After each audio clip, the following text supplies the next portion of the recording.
Silakan.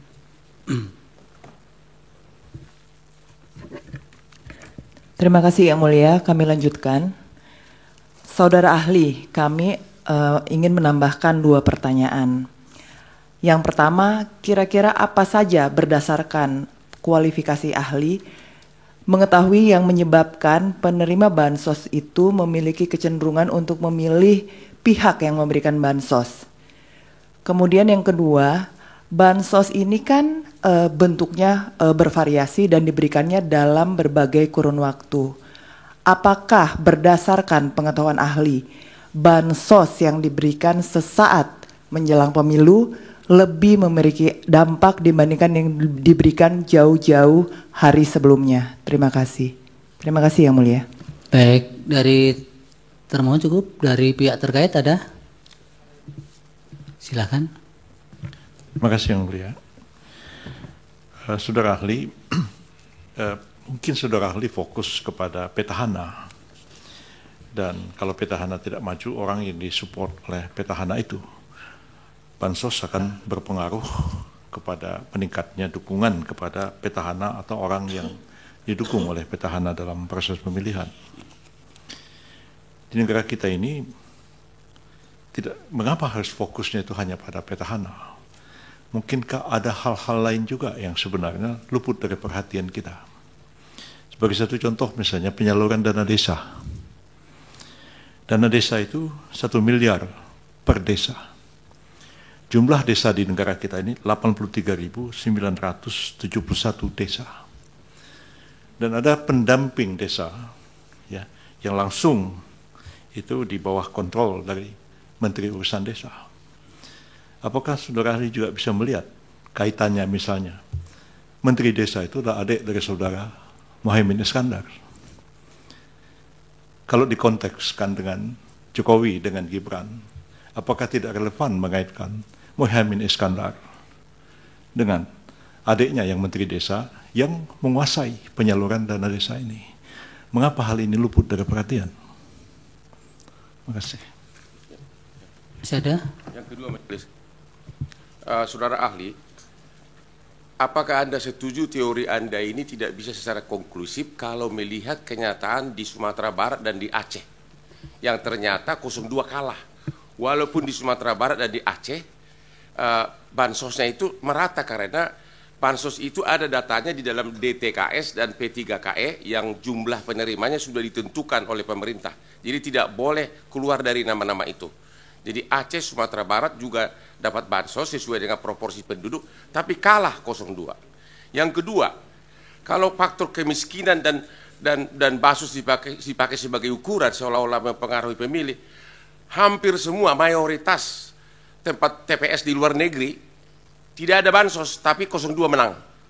Hampir semua, ada beberapa kota tapi hampir semua. 02 menang di luar negeri, orang berpendidikan, orang mampu Indonesia, tapi 02 menang di hampir semua, 90% lebih. Apakah ini bukti bahwa teori Anda itu tidak konklusif? Terima kasih. Dari Bawaslu, dari Hakim, Yang Mulia Pak Arsul, silakan. Terima kasih Yang Mulia Pak Ketua. Saudara ahli Prof. Hamdi Muluk. Sini Pak. Depan, Hakim Pak, Hakim. Oke. Oh, Pak. Ya.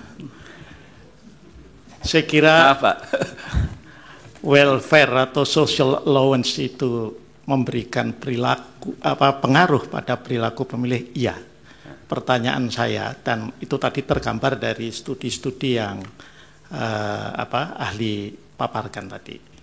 Pertanyaan saya adalah, apakah itu menjadi faktor yang dominan ya pada perilaku pemilih dalam menentukan pilihan? Tidak adakah faktor lain yang bisa juga bahkan lebih dominan ya, seperti misalnya faktor kepuasan terhadap pemerintahan ya, yang kemudian berefek pada calon yang dipersepsikan sebagai penerus pemerintahan? Saya mohon klarifikasi dari ahli. Terima kasih. Silakan Prof. Penny. Terima kasih Pak Ketua. Prof. Hamdi. Ya, jangan kesana Pak. Pak. Ya, ini terkait dengan studi yang tadi Prof sampaikan, ya. Ada pertanyaan saya adalah sejauh mana sesungguhnya peran parlemen itu melakukan kontrol terhadap klientelisme itu. Ya, apakah ini yang saudara studi itu sebetulnya merupakan fenomena yang cenderung ada di negara-negara yang sedang berkembang, ataukah juga termasuk di negara manapun yang terkait dengan apa namanya tadi teori klientelisme itu? Ya, tolong dijelaskan. Terima kasih. Baik, silakan Pak Hamdi, bisa singkat-singkat jawabannya. Oke, terima kasih Yang Mulia. Saya mulai dulu dari tadi Bang Mulia. Jadi tadi ini contoh, ini masalahnya sekarang ini state ya. Jadi saya kira patron klien dalam konteks Indonesia juga bisa bertransformasi menjadi patronnya itu adalah state. Karena saya ingat studi bahwa misalnya mengatakan politik Indonesia ini seperti politik negara teater gitu. Jadi raja itu, bahkan presiden itu dianggap seperti raja, gitu, seperti sosok patron gitu. Jadi sedemikian sentralnya posisi. Nah, kita menganut presidensialisme yang posisi kepala negara itu memang seluruhnya. Dia kepala negara, dia kepala pemerintahan, dia mungkin tokoh yang panutan dan seluruhnya patron. Jadi sangat mungkin bahwa mekanismenya hampir sama dengan yang kita amati patron kalian dalam konteks di adat. Jadi itu mungkin yang juga bisa memperkuat misalnya keyakinan bahwa sedikit banyak faktor ketokohan dari Presiden Jokowi mungkin turut mendorong preferensi ke suara 02. Nah, tadi yang kedua, tadi Pak Hotman Paris mempertanyakan persoalan tadi, kalau tidak salah saya kenapa kita tidak fokus kepada masalah, kenapa hanya fokus kepada masalahnya di tingkat presiden, tapi tidak fokus kepada masalah dana desa, Pak? Pak, itu Prof Yusril. Oh, Prof Yusril ya. Oke. Ya, memang kami tidak punya data gitu, Prof Yusril, sampai ke tingkat desa, karena kami tidak melakukan studi yang langsung ke data empiris di Indonesia karena keterbatasan waktu dan dana juga. Kami hanya memang mencari hukum-hukum yang umum, yang universal, berlaku di seluruh negara tentang masalah ini. Apakah memang politisasi bansos ini bisa berdampak kepada voting behavior. Nah, kami tentu tidak memperhitungkan faktor-faktor kompleksitas di tingkat lokal. Tapi mungkin, nah di kita memang unik gitu loh, antara kontestasi antar paslon itu tidak selalu ajak masalah incumbency dan challenger itu dari waktu ke waktu. Nah, kita tahu loh, sekarang seperti yang Prof Yusril katakan, ini Muhaimin adalah bagian dari pemerintahan, partainya gitu ya. Adiknya Menteri Desa, tapi dia berada dalam kubu untuk pilpres yang berseberangan. Nah, itu juga mungkin berlaku untuk yang lain. Gitu. Ada kepala daerah juga tidak ekuivalen dengan pasangan paslon 1, 2, 3. Nah, memang kalau kita mau studinya detail betul, kita harus mengkonsider data-data ke tingkat yang lebih lokal itu. Tapi saya tidak punya data itu. Saya hanya punya data yang universal, menggambarkan fenomena ini. Nah, mungkin saya masuk ke Pak Horman tadi ya. Nah, ini Sumbar dan Aceh malah 02-nya kalah. Begini, studi ini kan hanya memperlihatkan bahwa variansi atau sumber varian, kalau dalam bahasa statistik, yang mempengaruhi voting behavior dari faktor ketertarikan orang terhadap bansos itu 29%. Jadi masih ada 71% penyebab lain yang kenapa orang memilih si A, si B menjadi presiden yang dia mau pilih. Jadi masih ada faktor lain. Nah, faktor-faktor yang ini sekaligus juga merespon mungkin yang mulia Bu Eni Nurmadingsi bahwa Pak Arsul Sani juga bahwa memang masih ada faktor-faktor yang lain, misalnya yang sering dikemukakan dalam studi-studi voting behavior itu penilaian terhadap kandidat. Ya, apakah kandidat punya aspek-aspek positif, kinerjanya bagus, kampanyenya bagus, komunikasinya bagus, dan seterusnya.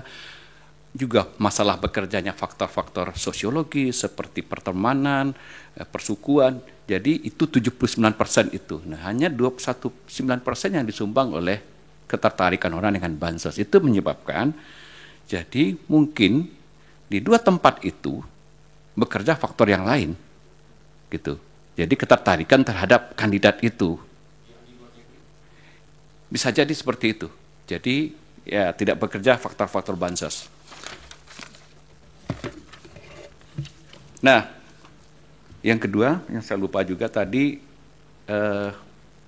Bu Eni, Prof. Eni bertanya apakah misalnya praktek klientelisme itu bisa juga terjadi di negara maju, tidak hanya di negara-negara berkembang.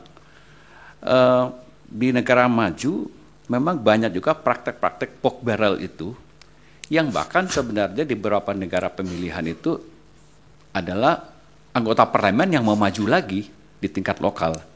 Jadi di konteks kita tadi ditanyakan apakah misalnya bansos ini juga diawasi oleh parlemen. Kalau kita lihat itunya iya kan sudah ada persetujuan parlemen juga untuk alokasi bansos. Nah, tapi nanti mau di tingkat lokal saya tidak tahu apakah nanti beberapa anggota parlemen kita karena tersebar juga dengan paslon yang berbeda-beda dalam konteks pilpres. Jadi anggota parlemen yang main juga dari tidak hanya dari paslon 1, 2, 3 juga melakukan faktor pork barrel untuk masalah legislatif. Nah, ini perlu studi sendiri, studi di tingkat pemilihan pileg di kita berarti di tingkat dapil masing-masing. Tapi di beberapa tempat pork barrel itu sering terjadi di tingkat dapil. Ada lagi yang belum kejawab? Cukup.